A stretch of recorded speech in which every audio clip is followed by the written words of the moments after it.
Welcome to the most valuable fucking show you're going to listen to all week. What skills do I have to bring this to market, and what skills don't I have? Do you have the ability to solve the problem? Am I going to need to do this solo? Do I need other people? How stuck to the idea are you in that you're not adaptable or flexible to listening to the feedback that you're so seeking? This is Unfuck My Business. Welcome to the Unfuck My Business show. It is your host, Chris Delaney, and I am here with two unbelievable people, starting with the letter J. We have Jinx and Jennifer. How are you folks?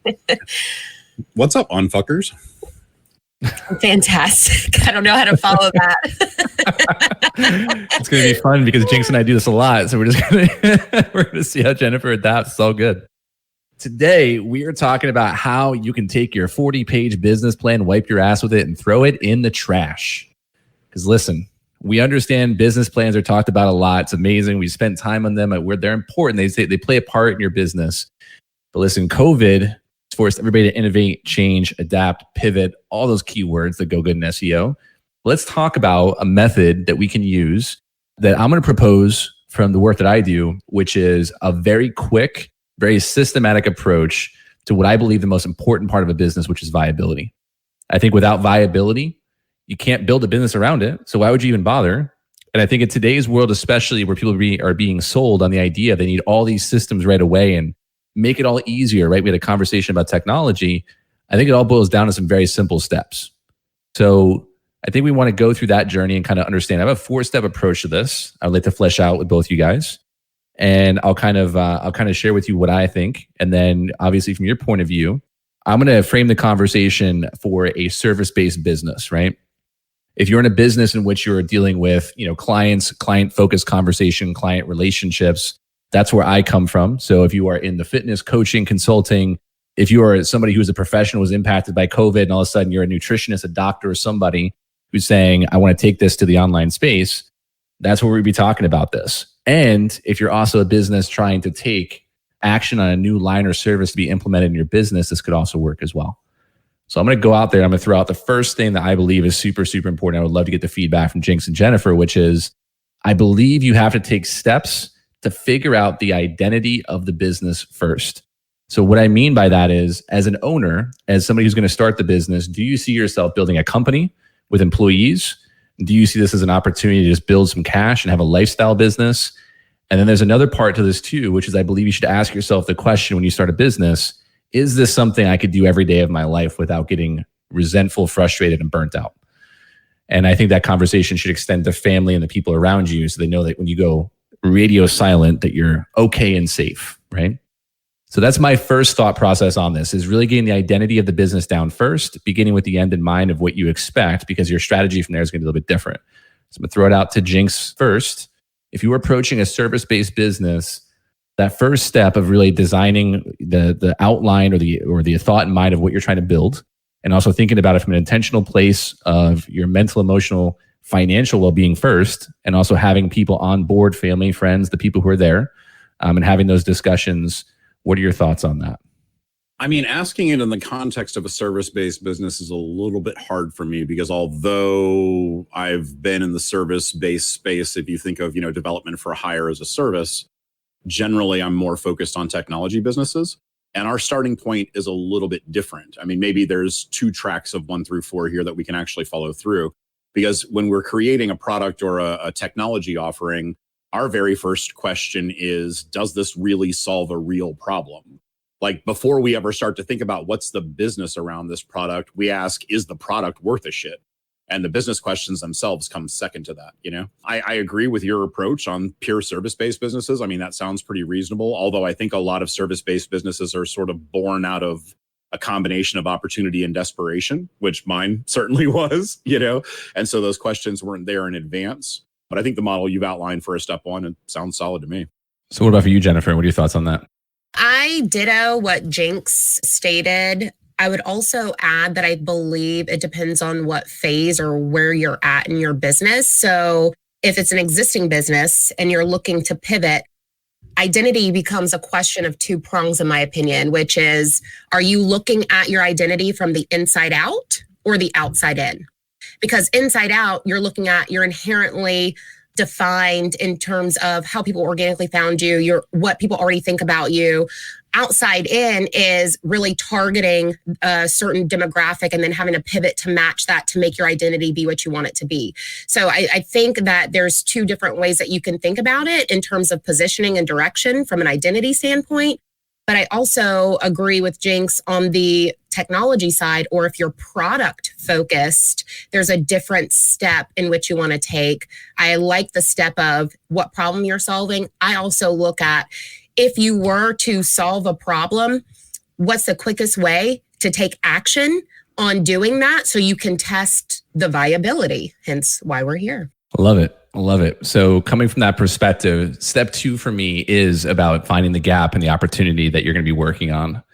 From the perspective of the individual first, my point of view is that in order to go on the endeavor, you kind of have to have a vision of what you're going to do. There has to be an impetus for the action in the first place. So I think if we were to take this all the way back to step 0, I would probably say what I just stated is a step 0. I agree with you guys. The first step to taking the action in the business, I believe, is beginning to approach it from what gap you are seeing, the gifts that you have, and the technical expertise you have. And I'm breaking this down into micro functions just to like really dial in like how you can also have a KPI out of this, a key performance indicator. But I like to break this down into 3 steps. And I like to look at this particular step as, what is the actual gap that you're seeing as a hypothesis? Because good research starts with the hypothesis. And do you have the ability to solve the problem? And so you're looking at a couple different things. You're looking at your core experience, your subject matter expertise, and also what you enjoy doing and finding a good congruency between those. And then you're asking yourself the question, am I going to need to do this solo? Do I need other people? And then you begin to start taking a look at what your hypothetical problem to solve is. So I'm taking a look at this as a stated hypothetical value of, I help blank with this by this, right? So by the time we're finished with that thought process, we have a good understanding of where we're focusing our niche, where we're focusing our attention. And we can also start to build a little bit of an archetypal buyer, right? We can start to think about that archetypal buyer now. So it's a good alignment. And the reason I say that is because I think that it's going to reduce your marketing efforts and your sales efforts, obviously in the next couple of phases, because you're going to be able to identify that and take some quick actions towards sales viability.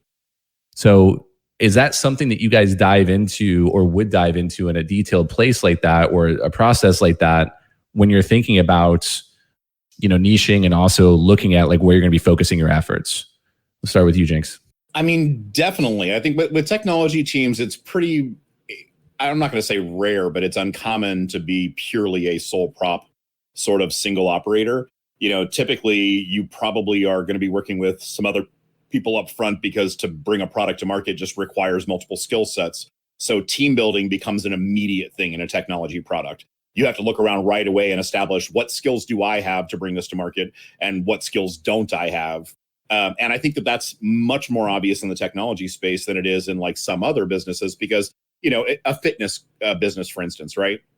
A good personal trainer with some decent background in having run a business or whatever is probably going to be able to operate as a sole prop for a little bit. And then you're going to start picking up vendors to fill in the gaps, right? Like a CPA or, a consultant or whatever, things along that line. Whereas in technology, right off the bat, it's about partnerships, And I've had you on a call recently with one of the teams that I was evaluating on whether or not I want to get involved with them. And you see that they are 100% focused on the product. They have formed their team. They've been working on a prototype. They don't know what the business looks like at all. None. And that's not uncommon in the technology space for a team to sort of organically form, work together purely on spec, and spend 6 months to a year or more just trying to see if they have a viable product, So I think the MVP space is really variable by industry, but everybody comes to those same steps eventually. The timing just changes, How about for you, Jennifer? Yeah, no, I actually love those 3 steps. And I think it definitely applies to product delivery. We actually start out with what's called the benefit hypothesis. And I love the framework that you mentioned because most of our user stories fit within that framework of we believe so that by X, and we can measure that by this. That way, you know what upfront data you need to be analyzing, you know what upfront things you need to pull in. Do you even have a starting point? Can I start here? And then once I have that starting point, then I know where my next step should be to be able to experiment on all of those things. How can I get a POC up and running? especially in the technology space, you want to POC as much as possible. You have to experimenting, testing. That's where you're going to learn, and that's where you're going to understand what's possible. And I think when you are innovating or even introducing a new idea, even in the service industry, that becomes very critical, that experimentation. How can you do it in such a way that gives you a bite-sized microcosm of what could be? What are the capabilities? Totally. Can you define what a POC is? I don't know what that means. Yes, proof of concept. Sorry, okay, cool. Acronyms. No worries. As we've outlined it so far, so this step 2, is all about defining the problem and then creating your hypothesis. Like, who's it a problem for? Why is it a problem? Can we solve it? As Jinx stated, and I actually like the flow of this. Like in that tech space, you're probably going to have some people who are on board for that because you're going to need it, right? So there's probably more of a thought process of funding and VC and some other stuff down the road. So this becomes really interesting. So the third step in here is something that I believe a lot of folks don't know how to do, especially in small business, or they end up just making a wild assumption. I believe that this phase is all about market research. But the caveat is that the market research here, I want to be actually making revenue. And so what I do in this process is, and again, you can condense this from 90 days down to 30 days. It depends on how fast you want to work. But I believe in the idea of testing and getting in front of and this is where it's important, getting in front of your actual ideal clients. Because just like any research, you want actual research questions answered from your ideal client, not Joe Schmo who's like, yeah, I don't know, the video didn't look that great, right? You want to get meaningful feedback. And the other thing is you want to be very careful on the opinions you take in too, because that's going to skew your results, right?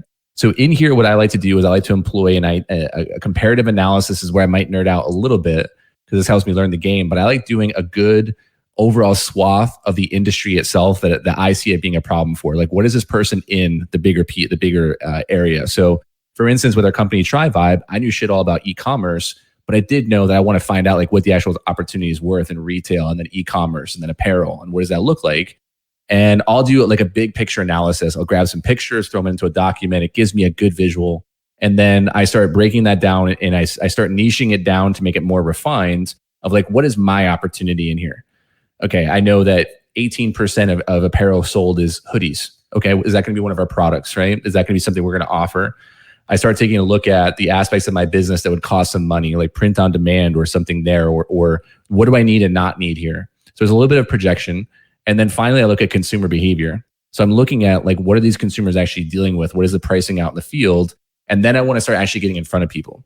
And this is where I think a lot of people miss, especially from what I've seen in the technology space, because it's mostly, like Chris said, or Jinx said, focusing on the product too much. I want to be in front of people, asking them the question, like, is this really a problem for you? And if it is, how would you like it solved? What's a way we can solve that for you? Would you like it this way, delivery method? And then if we were able to solve those problems, how much would you pay for it? Can you imagine what kind of feedback you have now and how little less effort your first round of organic marketability is going to be when you know these things and you're literally going back to people and saying, this is what you asked for, this is what we created? Or can we sit down for a little while and maybe your rate would have been $300 an hour for consulting, but you want to get information. So maybe you start with like, hey, $20 an hour and I'll sit down with you. We'll go through some things, or maybe even free, because then you also get to know who you like to work with, because you might end up going back to step one all over again. And I think that's an important part of this. But I get very passionate about this step, and no, it's not designed to get stuck in paralysis analysis. It is get in front of people still to prove out, to get ready for your iterative MVP, in my opinion. But I would love to hear what your thoughts on this are, Jinx. Well, it was funny when you said swath, I thought for sure you were going to say SWOT, because you were talking about opportunity, and doing SWOT analysis is a common part of that, right? Strength, weakness, opportunities, threats, right? And being able to outline that for your business is a great way to figure out where you land in the marketplace, even though your early SWOT analysis is probably going to be weak because you're working with limited information, but that at least gives you a starting point. But there's an old military adage that says, I'm going to paraphrase here into Jinx style, but the battle plan goes to shit on first contact with the enemy, right? And that early market testing is critical, because you really see where your business plan failed to account for A, B, C, D, E, and A, B, and C may have been predictable. Maybe you didn't have enough information. D may be a threat that you never saw coming, and E may be some wild ass act of God type shit like COVID, where, how do you plan for a once in a lifetime pandemic? How do you account for those kinds of things? So I agree. I think it's important to start engaging with, and you heard me give that advice to the same team that we were talking to previously, starting to engage with the audience, starting to engage with the marketplace as soon as possible with the barest bones transaction possible, just to make sure you've got something, does the market actually give a shit about this at all? I think that's hugely important. Yeah, I mean, fuck the websites, everything else. Like, I need an app. Get out there in front of somebody and say, would you buy this? Get an intent, see people get excited about it, and then right? Jennifer, what are your thoughts? Oh my gosh. So this is probably my favorite question so far, and probably my favorite stage of your 4-step process that we're going through. And the best way to sum it up, probably my favorite example is a company, Warby Parker. And when they were designing and implementing their application, this software, this new idea that they had, they didn't do it in a bubble. They didn't do it in a bunch of offices, tossing around a vision and a business plan and all of these great ideas. They were literally standing in a department store, and they had a sketchbook and an artist, and they were drawing out different phases of what each screen on the application could look like. And as they were drawing it out, they literally had a developer on standby coding based on actual feedback. So as people were trying on glasses, they're like, what do you think about this? What if you had an app with a person that could tell you, oh, you look great, Chris, or oh, Jinx, those glasses, that doesn't fit your face very well. How would you like this? So they're getting real-time feedback as they're doing market research and delivering that feedback straight back to the person who's actually going to be doing the work to get you to where you need to go. And to me, that's just a great example to synthesize why market research is so important and why ditching your business plan is key. And I really want to emphasize that planning is good. So no one's saying don't have a plan. What big upfront planning means is that you're planning your entire business, your entire idea of thinking, every little aspect of it. It has to be perfect and completed before there's any action taken, and we're asking you to flip that on its head. Because the risk in that approach is that over time we get new information. And understanding the psychology of human nature becomes really important when you consider why this is such a major faux pas. We have expectations, we have ideals, and when they're not met, we feel like, oh no, something's wrong, and that feedback can be taken the wrong way. So don't stay tied to the original design. You have to allow for that new information to feed your next direction, which is why I love this great approach. I think we could break this down even further, because there's another aspect of analyzing a business that's already in motion to kind of see where they're at in that planning phase.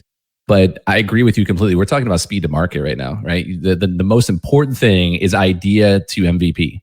And the faster you can do that, the better you're going to be at being able to take the feedback from the market. Because one of the biggest things I noticed was, I think the SBA says that 42% of businesses after 10 years fail because the market fails to connect back to their product. And it's because we've lost the connection to the marketplace. So step 3, where people are like, I don't like to market. This is your chance to get fucking innovative and crazy. And why businesses that I look at who have somebody who is really, really excited about getting in front of people are businesses I love being a part of. And I think that's really, really important. So the final step in this approach here for me that I look at as a measurable outcome is I look for actual market acceptance and viability.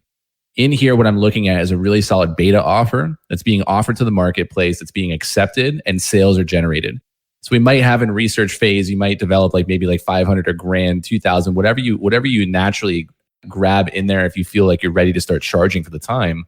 But here, what I like to see is at least 3 to 6 months of anywhere in a service-based business. I like to see $3,000 to $5,000 a month consistently.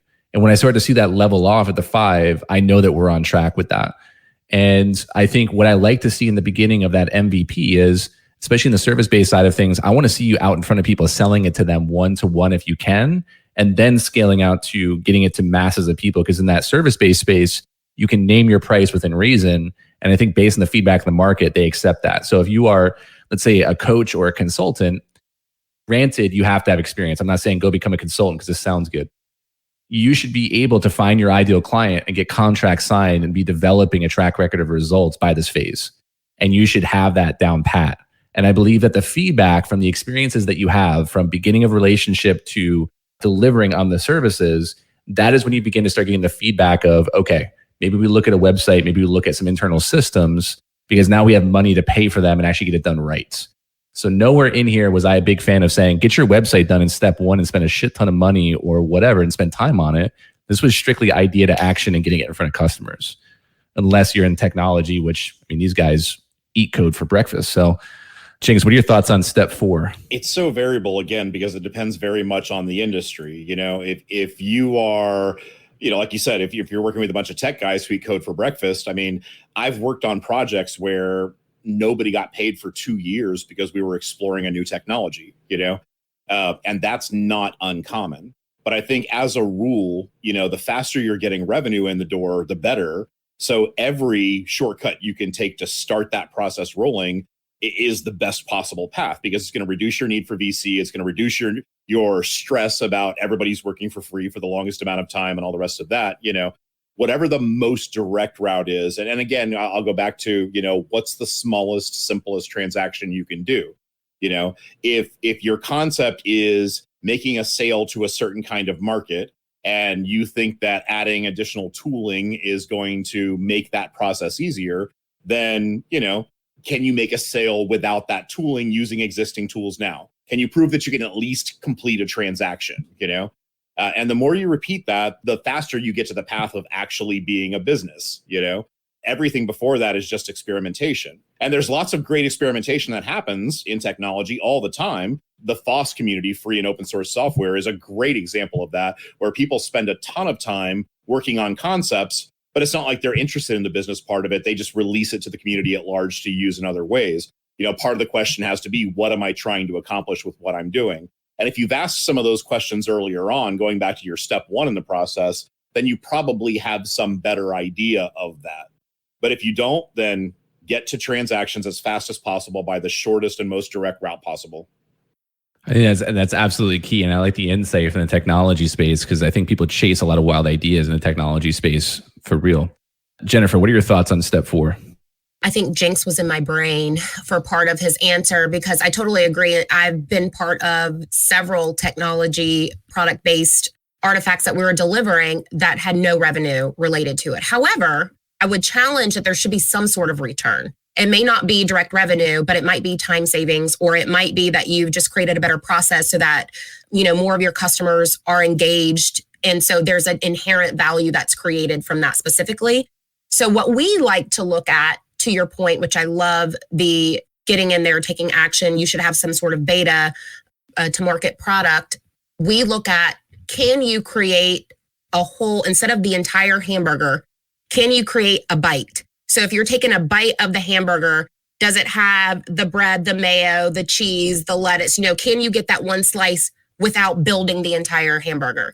And that's how you get the taste and you get the feeling of it. You get the understanding without wasting all of the time and money to deliver or create a product. So I always try and think in slices. Like, how do we, even if it's cake, how do you slice that cake? Can you get a whole bite of it without making the whole cake? And that's how you know you're onto something. And that's how you get real tangible feedback on your direction. This is solid parables in that process of what that looks like. So there's a couple other things I definitely want to touch on while we're together on this. But to recap, what we talked about was really a step plan, 4 steps. Now, I'm a big fan of saying this. Listen, we're talking about high-level principles. How they manifest as details is totally based on your industry.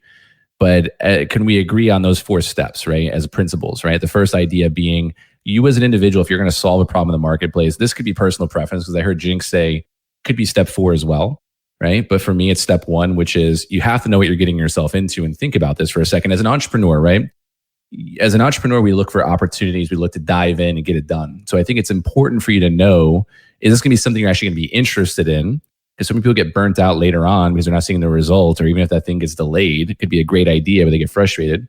But the identity of it, are you looking to build a small service-based business? Are you looking to build a company? Do you see yourself having partners? What does that look like? Because I do believe that, you know, if we didn't have the thought process of building a company, the team wouldn't exist, right? There wouldn't be a reach out to build a leadership team or whatnot. Second thing being really driving in to understand what it is that you can provide to the marketplace. So is there a fit between what you see as the identified problem, your hypothesis, I think this is a problem. How could I solve this? Breaking down your subject matter expertise, your experience, and the things that you're passionate about.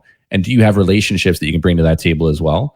And then really identifying who's it a problem for. That I see that connection. There's an assumption there. There's going to be some archetypal buyer stuff there, which clue, if you don't know what this means, research it. An archetypal buyer, make sure you know an idea and understanding who this is a problem for. You're not going to try to solve a problem for a stay-at-home mom that the same problem would be for a female executive. They're two different types of people, right? And then you actually have, in step 2, your hypothetical value statement. I help or solve this for so-and-so who deal with this process or whatever that product is, right? The third step being market research, but the caveat is research with a goal of making some money in the process. Getting the feedback, serving people, showing that your methodology works and the results is going to be some value in the monetary side of things if you can. And then the fourth step being all about, that's your hypothetical sales projections. You're out there selling it. You need to be out in the field no matter who you are. My viewpoint is, I don't care if you're a developer, HR, the janitor, everybody's involved in sales of some kind in a startup. Because everybody has to rely on that machine, that community, that organism to feed everybody. If that organism goes under, then nobody has a job. So we need to be tied into that, I think. And I love what you said. You said step 4 is all about getting a bite of the hamburger with everything on it without making the whole hamburger. I thought that was awesome. So I think that leads us into the next phase of this, which is, I think is really important, which is the idea of failure and how it becomes a scarlet letter for some. And I think I have my thoughts on this. We'll talk about it. But the word failure and how it's perceived, especially in business, I kind of want to talk about this. And I have this prevailing belief that you fail and you fail fast. That feedback gives you so much insight and information. But I would love to know maybe what does it mean for you to fail fast? And maybe you've got experience with that. So I want to start off with Jennifer this time. Is there experience with failure and failing fast? Oh, so yes, I have a lot of experience with failure. I don't even know which one to leverage right now. So I'll start off by saying what it means to me to fail fast is to reduce the amount of time that it takes to recognize when something is going wrong. So not necessarily avoiding failure or even looking for ways to fail, which some people can interpret fail fast as that. Let me find ways to fail, because then that gets me to my end result. I'm looking at how can I reduce that feedback loop. Experimentation is all about failure. And so if you're living in a state of curiosity and you're living in that experimentation state, I don't think failure is part of your vocabulary. It's just part of the process. So I look to reduce that feedback loop. There's been plenty of products that I've delivered that have failed to meet what I hoped the end user would do. So that's why that bite of the hamburger becomes very critical, because then I can fix it before I've built that entire hamburger. And that's really what I look at. Reduce that feedback loop, try to get to a state where I can recognize it earlier, let that feedback tell me, oh, I am completely going in the wrong direction, or validate what I think my assumptions are saying. Love this. This might be the most valuable episode that anybody can listen to. This is fucking incredible. Jinx, your thoughts. What do you think about this? Failing fast. What's your experience with it? I think Facebook kind of made that concept famous because, Zuckerberg's like, we like to fail fast and break things. And that's not a bad approach. I mean, but I think it leads to sort of a cavalier cowboy kind of perspective on it. And I think that's just a little bit too broad. And at the risk of being counter to my own brand, I like a more subtle approach. We have a concept in CRO and in UX called friction, right? If I'm trying to get a user to engage with my application, or if I'm trying to get them to a conversion point on a website, right, there are going to be places where users get hung up. And we call those friction points. And in game theory and game design, they have the same thing. When they do test playthroughs, one of the things that they test is in what place or with what encounter or facing what enemy do shit tons of players die most often. That's a friction point. Now that can either be good or bad, depending on the end result with gaming. But in apps and in conversion journeys, we want to reduce those as much as possible. We want this to be flawless. We want it to flow smoothly. We don't want the user to think about it. We don't want them having to try and make choices or guess what they're supposed to do next. We're trying to find those friction points and eliminate them.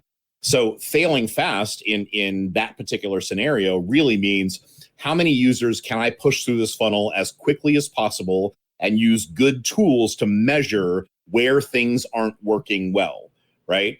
And so it's not like the business is failing, but we're finding those pain points very, very quickly through the use of analytical data and measuring of user behavior to quickly identify where the flaws and the pain points are.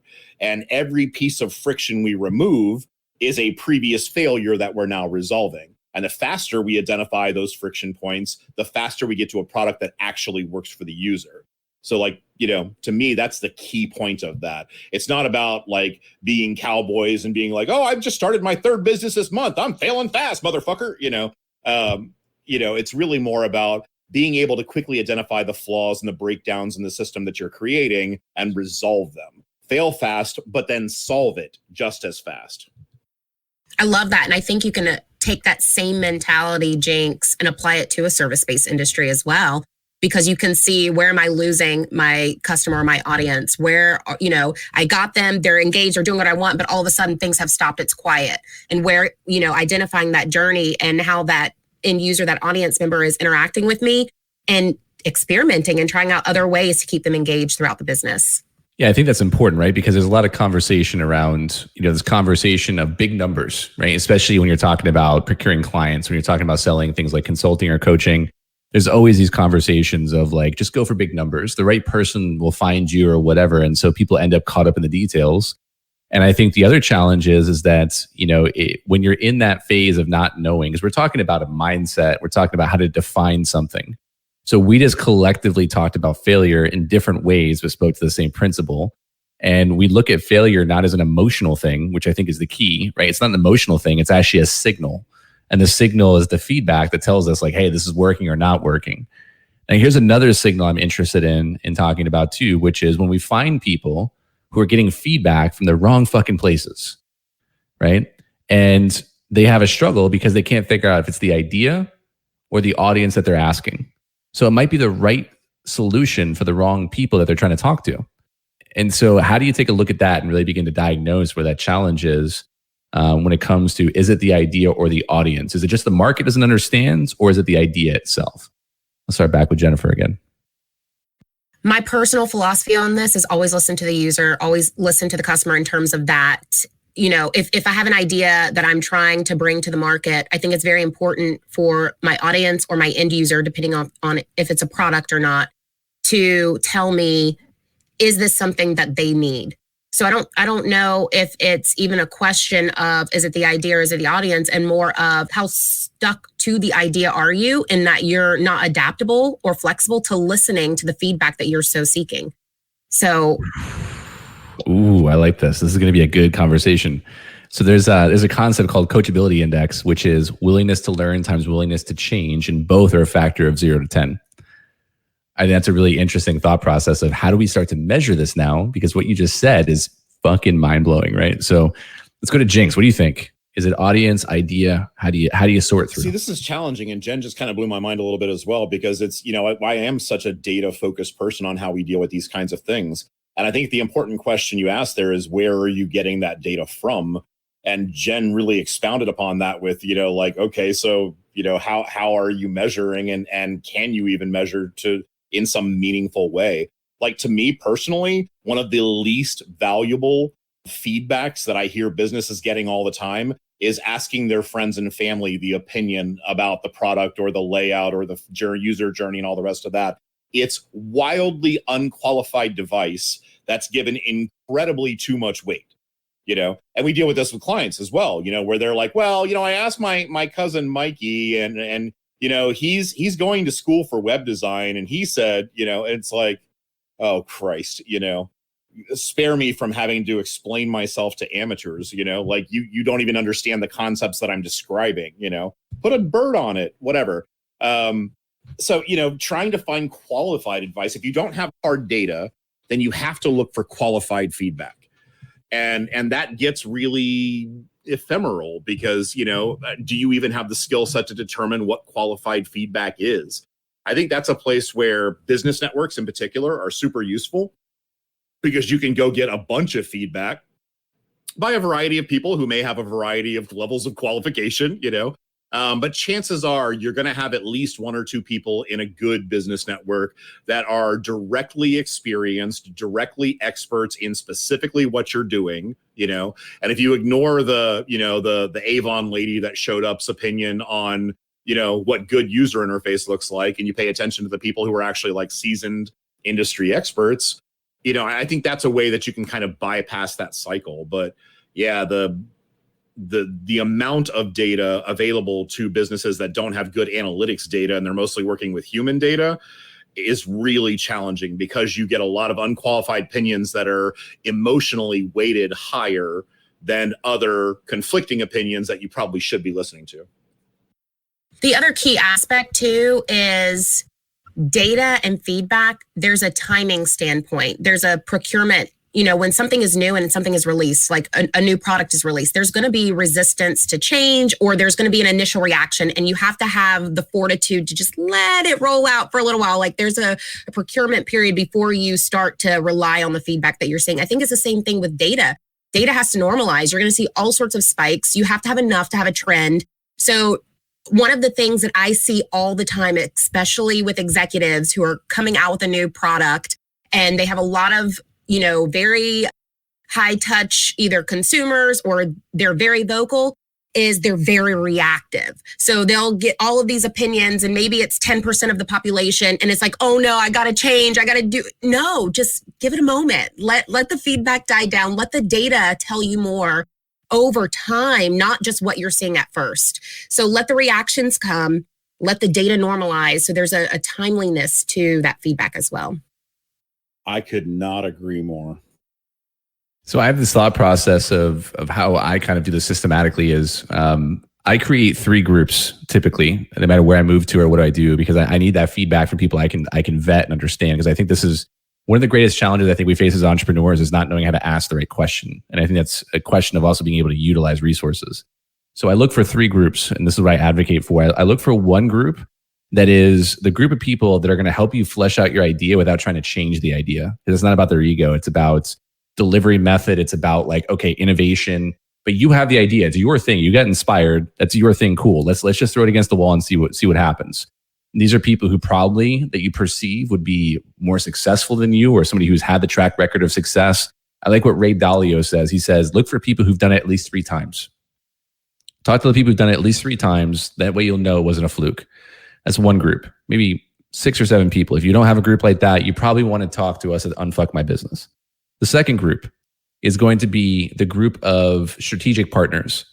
These are people that I like who are in complementary industries, where if you were to do a Venn diagram, there would be a little bit of fit, but you don't compete.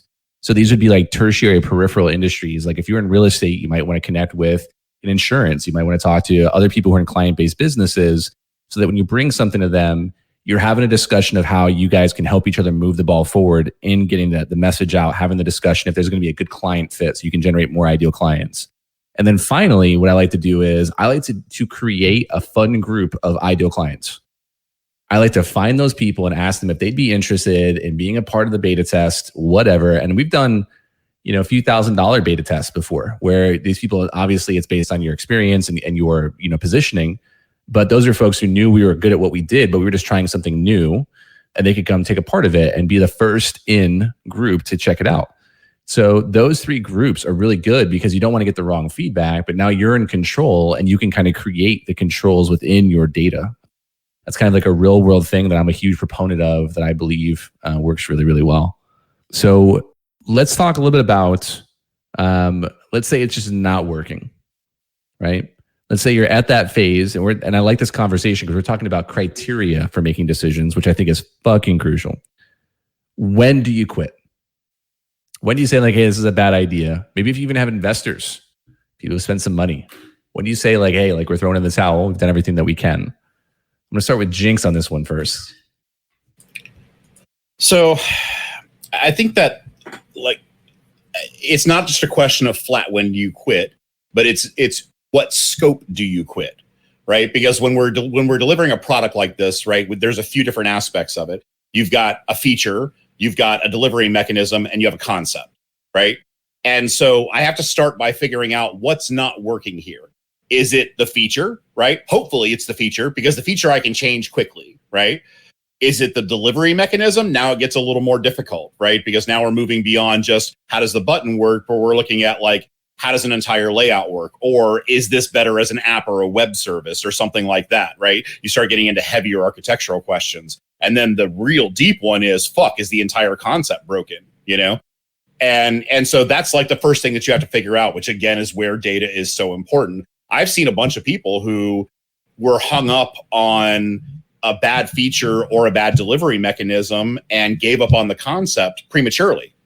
They could have still delivered the concept, and it was probably a good product concept, but they thought it should have certain look and feel or interactivity, or they thought it needed to be an app when it could have been a web service, or, and then they gave up on the entire concept instead.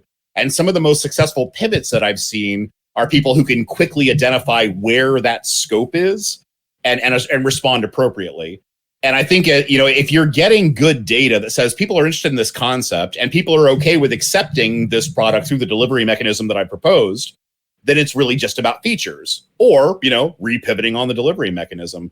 But you have to figure out the scope of that failure, whatever it is, in order to make that decision. And you only give up on whatever the limitation of that scope is, and you try and keep the rest of it going, Or you do greater market testing to see if, okay, maybe the problem's bigger than what I think it is,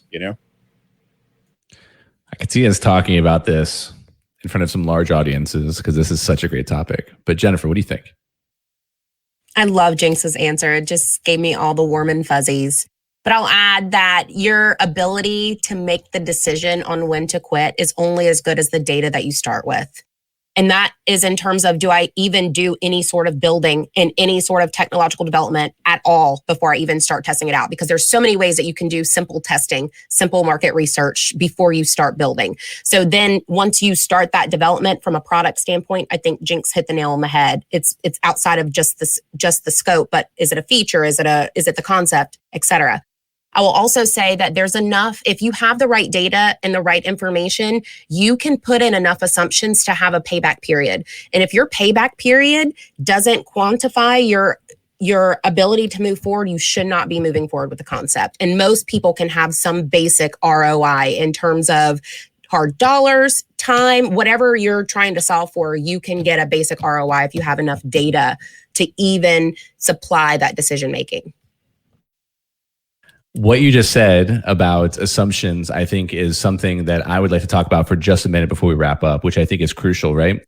One of the reasons why I hate business plans and why I hate planning in general is a lot of folks don't stick to their plan anyways, because it requires you to make an assumption and put yourself out on a limb. And it may fail, it may fuck up, it may happen, but it requires you to go all in on the plan and not micro change things along the way, because every single small shift is like flying a plane from California to New York City. And if there's a 1 degree shift in the nose of that plane, you're going to end up in fucking Texas.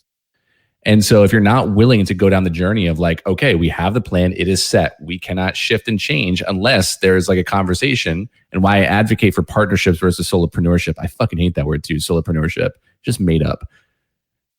Partnerships are important because who you lead as your team and who you have as a team is a really important conversation, because that person can provide you the input. And it's so important to find people who are stronger than you in the areas that you're weak at. And to have that discussion of like, what does this look like? Where are we going? Where's the iterative changes? And not just changing the entire idea. Because again, to Chris's point, to Jinx's point, so many people give up before the idea is proven. And it's like, how did that not work? So I think that becomes all or nothing approach to this. And the first bad news they get, that's it. They're out. The first pushback, and I've watched people walk out of business networking meetings. I've watched people walk out of partnership meetings. Walk out of ESC when you said the app was a shitty idea. Right. And it's, listen, it's not that your concept is bad. It's that the delivery mechanism is bad or the feature is bad. You have to make sure that you're scoping that failure appropriately, So good.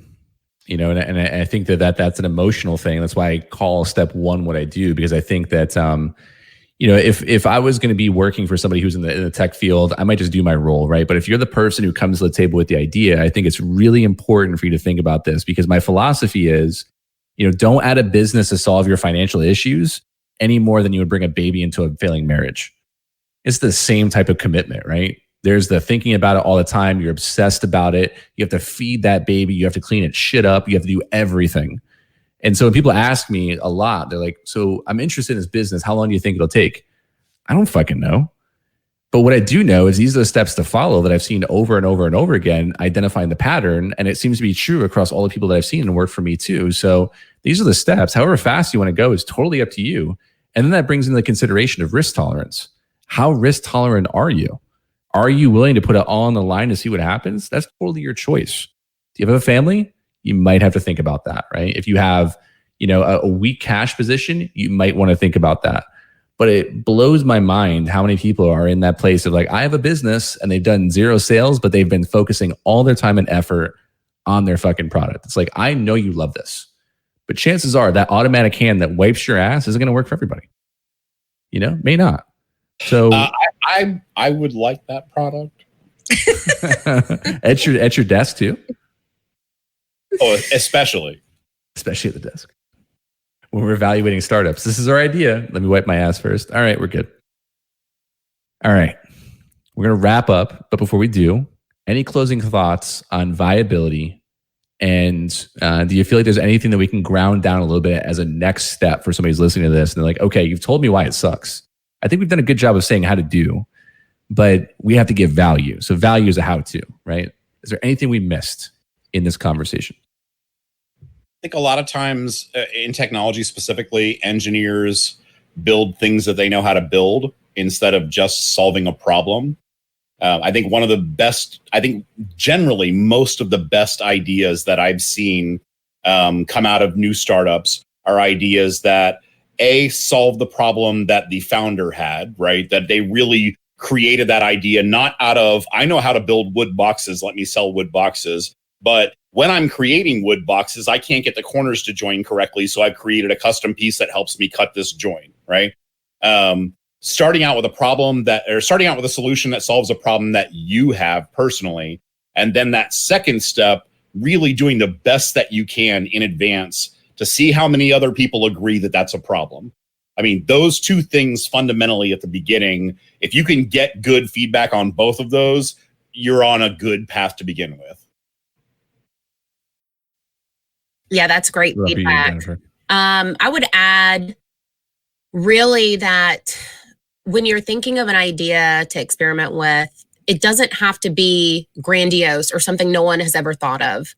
And I think sometimes people are paralyzed by, is this idea really original? And, is this going to be something that other people like?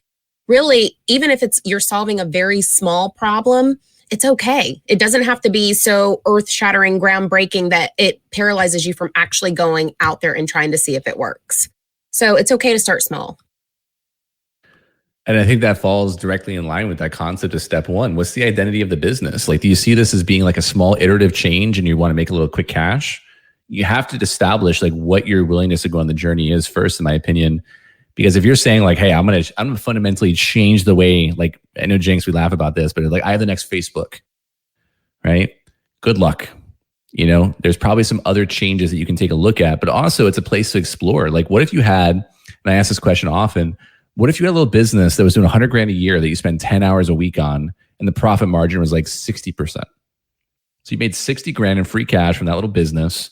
It doesn't have to be the millions. It doesn't have to be the big, like, we exited for 8 figures, 9 figures. And I think that's what we're trying to say is it's all about what you want to build in the first place, because that idea is the thing that's going to take form. So if it's something that you're not interested in, it's not something you do every single day.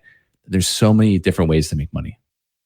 I have never had an idea that made me an extra $20,000 a year that I was mad about, as long as the labor that I put out was commensurate with what I was getting back with it. We don't always have to shoot for the unicorns. An extra $20,000 is good for anybody if it fits in your schedule conveniently. Preach. Love that. Preach. It's a great place to stop, guys. I think we can have some future conversations on this. I think this is a conversation we flesh it over time. But to reiterate again, the principle here was all about your time between inspiration and execution is where business is won or lost. There are people out there innovating quicker, faster, and they're moving. But listen, the thing is to consider the identity of your business, to think about what you're trying to build. What do you see in your minds? Is this something that you want to build a little extra cash from? There are people during this time frame, during COVID and this economic downturn, that you're going to be asking yourself, what next? This is next. This is the thought process, the framework, right? Is the product needed? Is there an identity there? Is there an idea that you have? Get really honest with yourself. Do you have what it takes to really see this thing through to completion? The next step, who are you helping? How are you helping? And why are you helping them? That's usually the first page of a business plan anyways. So instead of building on a 40-page model, who is that person? And by the way, that person every single day when they don't have your solution is in pain. It's your job to get them sooner, faster. And if we fail, the failure has to come from the emotional state but rather the results we were looking for, and if it was good data that helped us fail. And we want to fail. We want to know the pain points for ourselves. Get the market research done in step 3. Understand why you're doing it, how you're doing, get the data, but also make some money in the process. Show that your product has some traction.